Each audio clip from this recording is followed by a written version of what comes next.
எல்லோருக்கும் வணக்கம். கடந்த வாரம் இந்திய பங்குச்சந்தை நிஃப்டி எப்படி இருந்துச்சு, இந்த வாரம் எப்படி இருக்கும், சப்போர்ட் அண்ட் ரெசிஸ்டன்ஸ்லாம் எங்கே ஆக்ட் ஆகும், buying level and selling level, இதெல்லாம் பற்றி தான் நம்ம இந்த வீடியோவில் பார்க்க போகிறோம். வீடியோவை ஸ்கிப் பண்ணாமல் கடைசி வரைக்கும் பாருங்கள். நம்ம வீடியோக்குள்ளே போகிறதுக்கு முன்னாடி நீங்களும் நம்ம சேனலை சப்ஸ்கிரைப் பண்ணாமல் ஃபஸ்ட் டைம் பார்க்குறீங்க அப்படின்னா நம்ம சேனலுக்கு வந்து ஒரு லைக் பண்ணிட்டு சப்ஸ்கிரைப் பண்ணுங்கள். கூடவே பெல் ஐக்கானையும் கிளிக் பண்ணுங்கள். இப்போ நம்ம பார்த்துட்டு இருக்கிற சார்ட்டு நிஃப்டி ஸ்பாட்டினுடைய டே கேண்டில் சார்ட். இது இந்த லைன், இந்த ப்ளூ லைன் வந்து பார்த்திங்க அப்படின்னா 10 days மூவிங் ஆவரேஜ். இந்த ப்ளூ லைனை உடைச்சிது அப்படின்னா மார்க்கெட் வந்து பார்த்திங்க அப்படின்னா ஒரு நல்ல கீழே வந்துருக்கு. திரும்ப மேலே கிராஷ் ஆச்சு அப்படின்னா நல்ல வந்து ஒரு மேலே வந்து போயிருக்கு. இப்போ திரும்ப இந்த லைனை உடச்சி தான் மார்க்கெட் வந்து கீழே இருக்குது. திரும்ப இந்த லைனுக்கு பக்கத்தில் தான் வந்து க்ளோசிங் ஆகிருக்கு. பொதுவாகவே மார்க்கெட் வந்து எடுத்துக்கிட்டோம் அப்படின்னா ஒன்று நியூஸ் பேஸில் ஒர்க் அவுட் ஆகும், இல்லைன்னா டெக்னிக்கல் பேஸில் ஒர்க் அவுட் ஆகும், ஃபண்டமெண்டல் பேஸில் வந்து ஒர்க் அவுட் ஆகும். இப்போ கடந்த வாரத்தை பொறுத்த வரைக்கும் நம்ம நிஃப்டி வந்து பார்த்திங்க அப்படின்னா நியூஸ் பேஸில் தான் வந்து ஒர்க் அவுட் ஆகிருக்கு. என்ன நியூஸ் அப்படின்னா உலக அளவில் மார்க்கெட் வந்து பார்த்திங்க அப்படின்னா வந்து ஒரு நெகட்டிவ் நியூஸ்.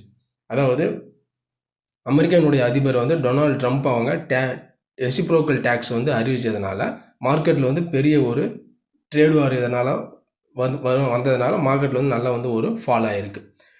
திரும்ப அந்த ரெசிப்ரோக்கல் டேக்ஸ் வந்து ஒரு 90 நாளைக்கு வந்து பார்த்திங்க அப்படின்னா அவர் நிறுத்தி வச்சுருக்கிறதுனால மார்க்கெட் வந்து திரும்ப வந்து பார்த்திங்க அப்படின்னா ஒரு புல்லிஷ் ஆகி திரும்ப மேலே வந்து இந்த லெவலில் வந்து க்ளோசிங் ஆகிருக்கு. என்ன தான் நியூஸ் பேஸாக இருந்தாலும் சப்போர்ட் ஜோன், அதாவது ஆல்ரெடி ஏற்கனவே வந்து பார்த்திங்க அப்படின்னா 21,800 வந்து பார்த்தோம் அப்படின்னா ஒரு மேஜர் சப்போர்ட்டாக இருந்தது. அந்த மேஜர் சப்போர்ட், அதாவது கடந்த வாரத்தில் வந்த லோ வந்து 21,749 வரைக்கும் வந்துட்டு அங்கேருந்து இப்போ மார்க்கெட் வந்து ரீட்ரேஸ்மெண்ட் எடுத்து ஒரு 1000 பாயிண்ட் வந்து மேலே வந்திருக்கு. வாரத்தின் கடைசி நாள் வெள்ளிக்கிழமை 22,828 வந்து க்ளோசிங் ஆகிருக்கு. ப்ளஸ் 429 பாயிண்டில் வந்து பாசிட்டிவாக முடிவடைஞ்சிருக்கு. மெயினாக இந்த 22,800க்கு மேலே தான் வந்து க்ளோசிங் ஆகிருக்கு. இப்போ அடுத்தது வந்து பார்த்திங்க அப்படின்னா இது வந்து பார்த்தோம் அப்படின்னா வந்து ஒரு பிரேக் அவுட் லெவலு 22,800 வந்து ஒரு பிரேக் அவுட் லெவலு. இந்த லெவல் பிரேக் அவுட் பண்ணி தான் க்ளோஸ் ஆகிருக்கு.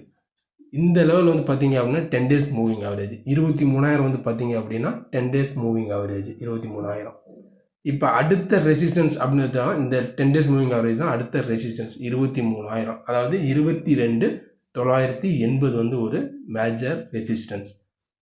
இப்போ சப்போர்ட் வந்து எடுத்துக்கிட்டோம் அப்படின்னா 22,780 வந்து பார்த்தோம் அப்படின்னா வந்து ஒரு மேஜர் சப்போர்ட்.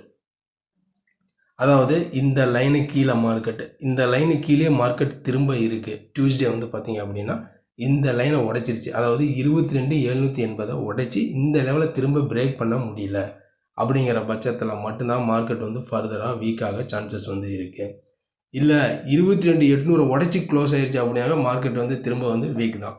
ஏன்னா 22,800க்கு மேலே க்ளோஸ் ஆனதுனால திரும்ப மார்க்கெட் வந்து மேலே போகும். அப்படின்னா எது வரைக்கும் போகும், 23 இது வந்து ஒரு லெவலு.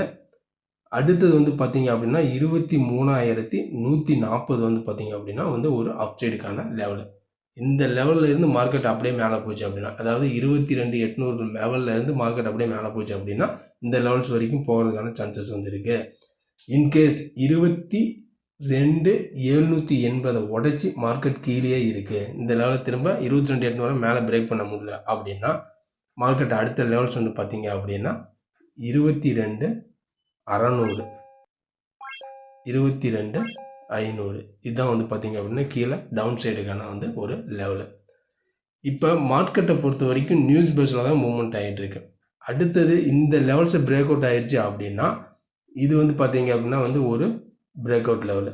ஆல்ரெடி வந்து பார்த்திங்க டபுள் டாப், இது லெவல் வந்து பார்த்திங்க அப்படின்னா டபுள் டாப், அதாவது 23,860 இது வந்து பார்த்திங்க அப்படின்னா டபுள் டாப்பு. இந்த லெவலில் பிரேக் அவுட் ஆகி நல்லா க்ளோஸ் ஆனாலும் மட்டுமே மார்க்கெட் நல்லா வந்து புல்லிஷாக சான்சஸ் வந்து இருக்குது. இப்போ ஓவராலாக மார்க்கெட் பார்த்திங்க அப்படின்னா இந்த லெவல், அதாவது 23,800 டு 23,000, இதுதான் வந்து 22,800, இந்த 1000 பாயிண்ட்ஸ்குள்ளே ட்ராவல் பண்ணுறதுக்கும் சான்சஸ் வந்து இருக்குது. 1000 பாயிண்ட்ஸ் அப்படின்னா இந்த 22,800 23,800 கீழே வந்துச்சு அப்படின்னா இந்த 22,800 உடச்சி க்ளோஸ் ஆச்சுன்னா நல்லா வீக்கு. அப்படி 22,800 நல்லா உடச்சி க்ளோஸ் ஆகலை அப்படின்னா மார்க்கெட் மேலே போச்சு அப்படின்னா இந்த 23,140 வரைக்கும் போகும். அந்த லெவல்ஸுக்கு மேலே போச்சு அப்படின்னா 23,800 வரைக்கும் போகிறதுக்கான சான்சஸ் வந்து இருக்குது. இதுதான் வந்து பார்த்திங்க அப்படின்னா டெக்னிக்கலாக நிஃப்டியினுடைய வரும் வாரத்திற்கான வந்து ஒரு லெவல்ஸ். இந்த லெவல்ஸ்லாம் பிடிச்சிருந்தா அல்லது வரும் வாரத்துக்கு இந்த லெவல்ஸ் எப்படி எந்த அளவுக்கு சப்போர்ட் எடுத்து ஒர்க் அவுட் ஆகுது அப்படிங்கிறத நம்ம வெயிட் பண்ணி பார்க்கலாம். அதுக்கு முன்னாடி இந்த லெவல்ஸ்லாம் உங்களுக்கு பிடிச்சிருந்துச்சு அப்படின்னா நம்ம சேனலுக்கு வந்து ஒரு லைக் பண்ணிட்டு சப்ஸ்கிரைப் பண்ணுங்கள். கூடவே பெல் ஐக்கனையும் கிளிக் பண்ணுங்கள். நம்ம அடுத்த ஒரு வீடியோவில் சந்திக்கலாம். நன்றி, வணக்கம்.